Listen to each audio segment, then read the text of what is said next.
Баршаларыңызға қайырлы күн. Бүгін сіздермен өзімнің жасаған сиыр етінен жасалған шұжықтың рецептімен бөлісетін боламын. Көптеген рецепттермен жасап көрдім, бірақ маған дәл осы рецепті қатты ұнады. Өте сәтті шықты. Дәмі енді өте күшті болып шығады. Ол үшін бізге 300 грамм сиыр еті немесе фарш алсақ та болады. Одан кейін 4 ас қасық крахмал. Одан кейін дәмдеуіштерден паприка және де ақ бұрыш, зира, қара бұрыш және зілбір менен сарымсақтың кептірілгенін аламыз. Зілбірден жарты шай қасық, сарымсақтан 1 шай қасық және тұздан 1 шай қасық. Барлығынан 1 шай қасықтан аламыз.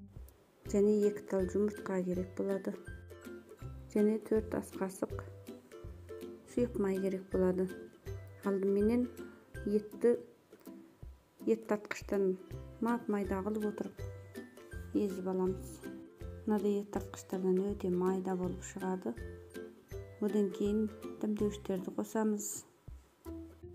Крахмалды електен өткізіп қосамыз.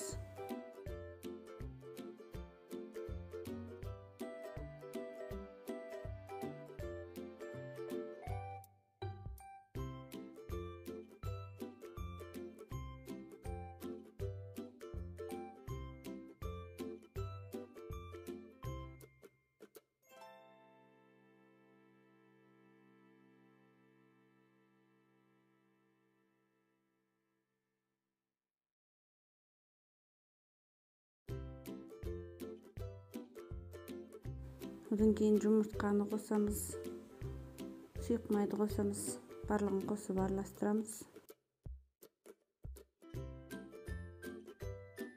Жақсырақ араласу үшін жаңағы ет тартқышқа салып бір өткізіп жіберсек болады. Және 20 граммдай ірімшік қосамыз. Ет тартқыштан өткізгенде өте жақсы араласып шығады. Дәмдеуіштері араласып болды. Енді кондитерлік қапшыққа құйып, шынтесіп, пленкаға құйып шығамыз. Ұзын қысқалығын, жуан жіңішкегін өздеріңіз білесіздер. Құйып алған соң орап шығамыз.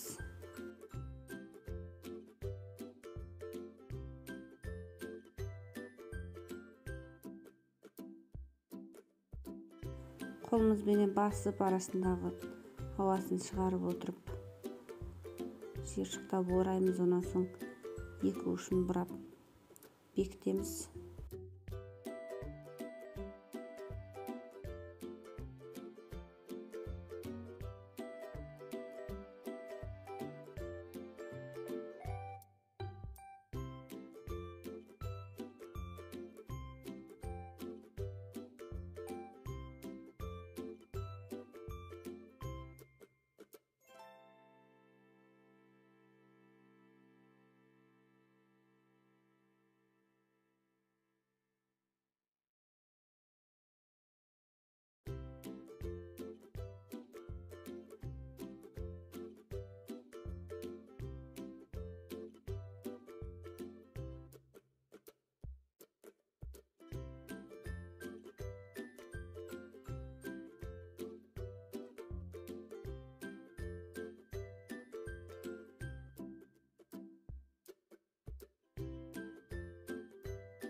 Енді барлығын пленкамен орап болған соң, мынадай алюминий фольгамен орап шығамыз сыртын.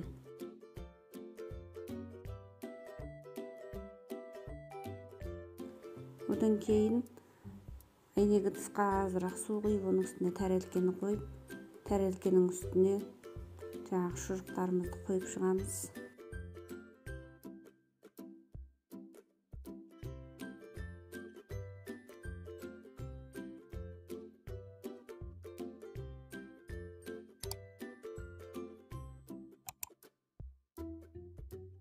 Одан соң духовканың асты үстін 160 градусқа теңшеп 1 сағат қойып пісіріп аламыз. Бұлға пісірген немесе суға қайнатып пісіргенге қарағанда осылай пісірген өте дәмді болып шығады. Өте сәтті шығыпты. түрі ұқсамағанымен енді дәмі сондай керемет болған. Міндетті түрде жасап көріңіздер. Егер де сізге рецепт ұнап жатса, лайк басып, каналыма жазылып қойыңыздар, қоңыраушаны басып қойыңыздар. Тауық етінен де дәл осы рецептімен жасасаңыздар керемет болады. Астарыңыз дәмді болсын. Келесі кездескенше сау болыңыздар.